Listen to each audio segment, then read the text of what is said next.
So which implications does getServerSideProps running on the server only have for us? The implications can be found in this context object. Unlike context in getStaticProps, we don't just have access to the params and a couple of other less important fields. Instead, we get access to the full request object as well. And also to the response which will be sent back, so that we could even manipulate this and add extra headers if we wanted to. To be precise, we do get a couple of values, a couple of keys in this context object, and we do get access still to the params. That does not change. If we have this on a dynamic page, which we don't have here, but if this would be on a dynamic page, we still would get access to params. But in addition, as mentioned, we also get access to the request object and the response object. Now, if you know a bit of Node.js and especially of Express.js, this might look familiar to you. There you also can write server-side code where you get a request object and a response object. And you can then manipulate the response object as needed to send back an appropriate response.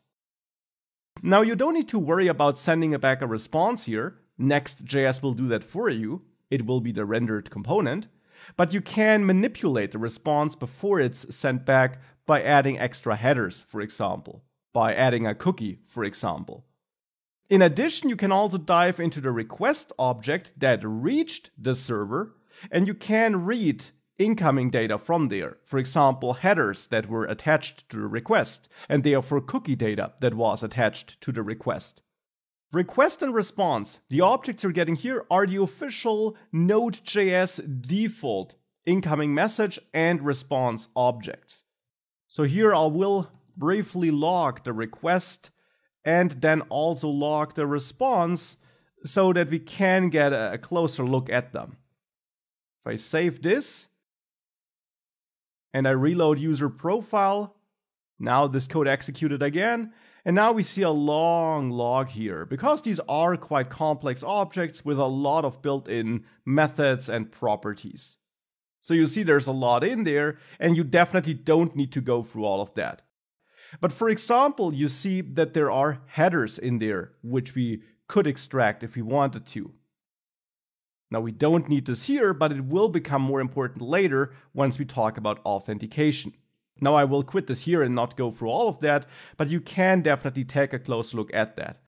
And these again are the default Node objects for incoming messages and for responses. And I'll link the documentation of these objects to this lecture, so that you can take a closer look at what's in them in the official docs as well.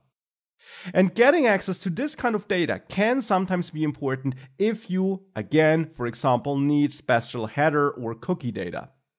Another reason, as mentioned before, for using getServerSideProps could be that you don't need request or response specific data, that you don't need to work with request or response, but that you really want to ensure that this function runs for every incoming request, so that it's never statically pre-generated.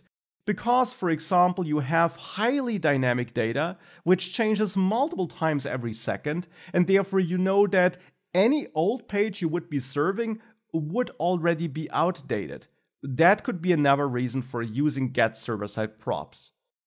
But as you see, using it is simple. You can still write any server-side code in there. You can still reach out to the dummy backend JSON file as we did it before, for example. And you still return the props for the component function in the end. The only key difference is the kind of data you get access to in the context and the timing of this function.